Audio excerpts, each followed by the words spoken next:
just watching the cameras and systems and stuff was really a drag. However, this night it was pouring down a little too hard to be walking around outside, so I was stuck inside, walking the hallways. One thing to mention is that the cameras always fogged up every time it rained, which made all the outdoor ones nearly useless. Just 30 minutes into my shift, there was an alert on the monitor. It detected motion from one of the cameras on the front of the building. I checked it and could barely see anything, though it did look like there might have been someone standing outside the front door. I could just see a little bit of movement. So I headed out of the office and down to the first story. All I was gonna do was go out there and see what the guy wanted, or if there even was a guy there. But when I opened the door and looked out, he wasn't there. Still just a rainy mess outside, and no one in sight. I closed the door and reset the alarm. Very strange for anyone to be out here tonight. Maybe he had the wrong building. Regardless, it looked like he left, so I tried not to bother with it. I went back up to the office. I was only sitting down for another 5-ish minutes before I heard a phone ringing. Not the security phone on my desk. It sounded like it was coming from a floor below, in one of the offices. Annoyed, I got up and walked down there, but by then it had already rung through. I waited a few minutes, and almost like I predicted it, they called again. I followed the sound into a seemingly typical office room. Bunch of desks lined up in rows, with the main overhead lights off. But right in the middle, there was a small glowing light from a phone on one of the desks. I walked up to it. It said unknown caller. I found it extremely odd that a random phone on one of the office desks was ringing. Why this specific one, and not the reception desk phone that was linked to the company? How did anyone even have the specific office phone number and extension? I wanted to answer and ask who was calling. I mean, the mystery of it was hard to ignore, but it wasn't my business to be answering random phone calls.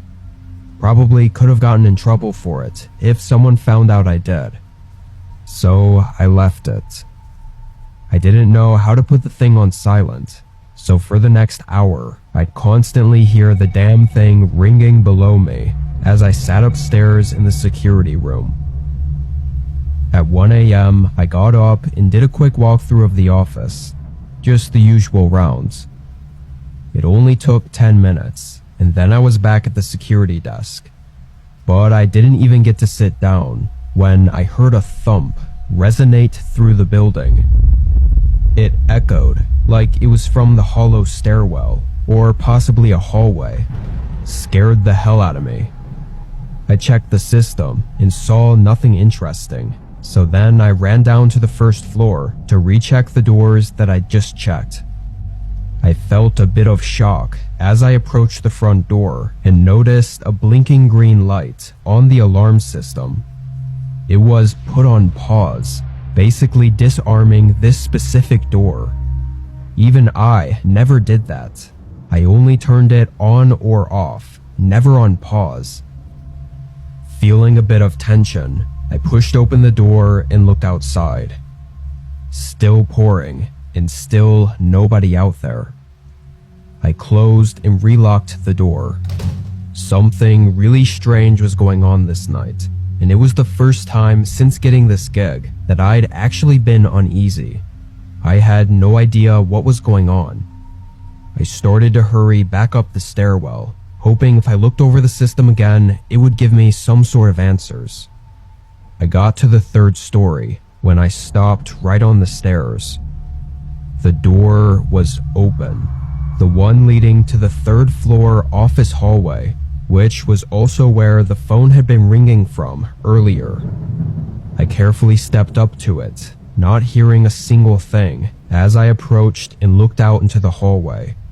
And then everything went black. sight, hearing, probably whole consciousness just cut out for a split second. When I was back, I was completely dazed and in the middle of stumbling backward, and even though I blacked out for a moment, I knew instantly that I'd been hit in the back of the head.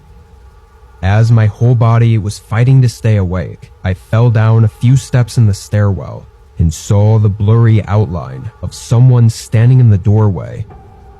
I immediately got to my feet and stumbled down the rest of the steps, ears ringing and head throbbing as I managed to make it out of the building. I used the work phone on my belt to quick dial 911. I hid behind my car in the downpour as I waited for them to get there. I was so out of it, I couldn't tell you how long I waited for. They didn't find anyone in the building. I was taken to the hospital and treated for a pretty bad concussion, but was otherwise okay. While it might seem like just a regular break-in, a lot of things added up to make it feel more, professional, I guess. They did it on a rainy night when the camera lenses were fogged over, and assuming it was them calling, they knew a specific office worker's phone number that wasn't available to the public. And most convincing is they knew how that exact security system worked and how to disengage it so they could get in unnoticed. Seems too coincidental to be some nobody breaking in on a whim. The dude hit me so hard too, I couldn't even make out anything but a blurry image of him, so I had no description to give the police. All this being said, I know I won't be getting any answers. I've still been working there, months after this happened, and the company hasn't told me anything. Nothing about if anything was stolen, or if they knew who it was, or even what he broke in for. Nothing at all. It's really odd, and I'm still in the process of looking for a new gig. But until then, I'm gonna be way more aware of any strange things going on at this office.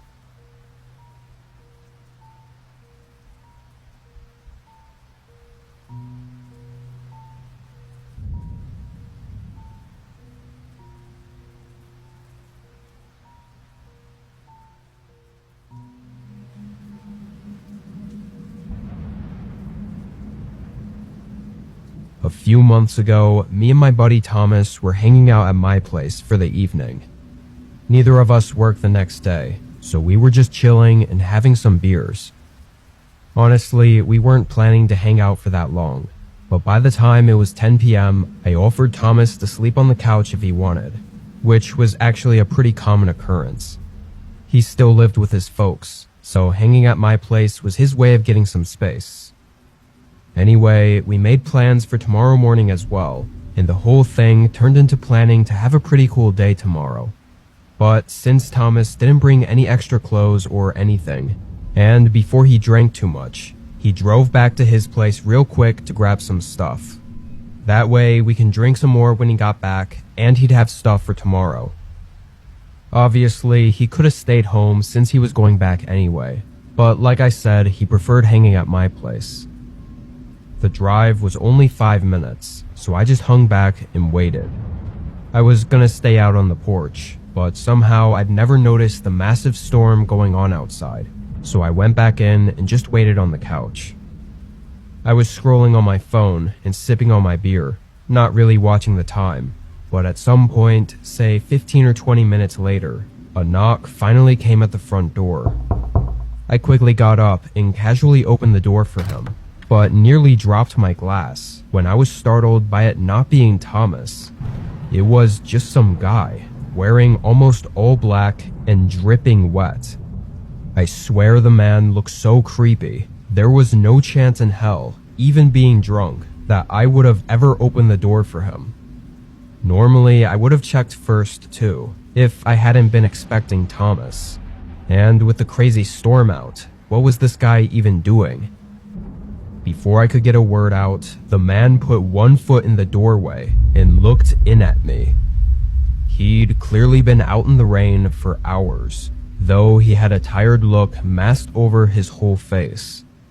I reached back for the door and said sorry, that I thought he was someone else. He kept his foot in the doorway though, and just smiled. I started to close the door, and he still didn't get the hint, keeping his foot right there in the doorway. It was incredibly weird and also awkward, because for a good 4 or 5 seconds, we just stood there. He didn't say anything, and I was too drunk to think of anything to say. And then he finally moved his foot and took a step back, still smiling as I closed the door. Immediately I went back to the couch and sent Thomas a text to watch out for the creep lurking outside the door. Honestly, it was more of a joke text though. After getting the door closed and everything, I thought it was so ridiculous that it was kind of funny. Maybe I had a few too many drinks. I waited a decent amount of time, definitely longer than it should have taken him to be back. I thought it could have been the storm making things take a while, but when I went up to the window and looked out to check on the storm, I saw Thomas's car was back, parked on the curb. Confused, I went to the front door and opened it, but Thomas wasn't there. I stood in the doorway, looking out into the rain for a minute, but it was clear Thomas wasn't around. His car was parked and off, and I didn't see any movement in there, so he definitely wasn't still sitting inside. I pulled my phone out and called his cell. Right away, a light lit up in his car. It was certainly his phone, and it lit up enough for me to see clearly that he was not inside. Now I was worried. I walked out into the rain to the bottom of the driveway and looked around. I called out his name, but it was so loud outside, I knew it was useless. Somehow, it wasn't until I got utterly soaked by the rain that I remembered the creepy man that was outside the house before. I started to think he might have had something to do with this. Getting a really overwhelming feeling about this whole thing, I ran back inside, closing and locking the door behind me. As I took my shoes off, I quickly felt that something else was wrong. I looked up, and the main hallway was dark, like really dark, as if none of the lights were on back there. Could have sworn I'd left them all on, or at least a couple of lights. I slowly walked down to the end of the hallway. The storm going on outside the walls, along with the calm quietness of inside the house, was making it way more tense than I was comfortable with. I got to the end and looked around. All the rooms were dark, but right along the side of the wall, the faintest outline of someone was standing there, pressed up to the wall like they were trying to stay out of sight. I must have looked at them for a little too long though, because after a couple of seconds, the man moved with confidence and stepped toward me. He was holding one of his arms up and had something in his hand, and at the time I didn't look long enough to see what it was before running. I used every muscle in my body to run as fast as possible out the front door and as far away as I could. I hid in some random house's front porch and called the police. From there, I could sort of see through the rain to the front of my house. So a few minutes later, when cops showed up, I watched as 2 officers calmly walked up to the front door before suddenly raising their guns and sprinting inside.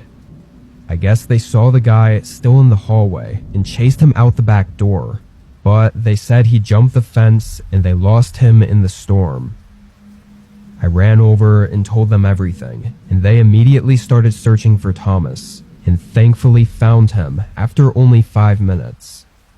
He was locked inside a car parked down the road, tied up in everything. Turned out the man creeping outside my house held Thomas at gunpoint as soon as he pulled up to the house. And then, after forcing him to get into the car down the road, he came back to the house and broke in through the back while I was looking for Thomas, presumably trying to do the same thing to me. Which means when I saw him holding his arm up, he was holding a gun pointed right at me. Had it not been too dark, And had I seen what it was, I probably wouldn't have even risked running away, which would have left both me and Thomas at the mercy of this insane man. Anyway, the car the guy was using was stolen earlier that night, so it was a dead end, and the guy was completely lost to the storm. No traces whatsoever. We have no clue what he intended, or why he did any of it.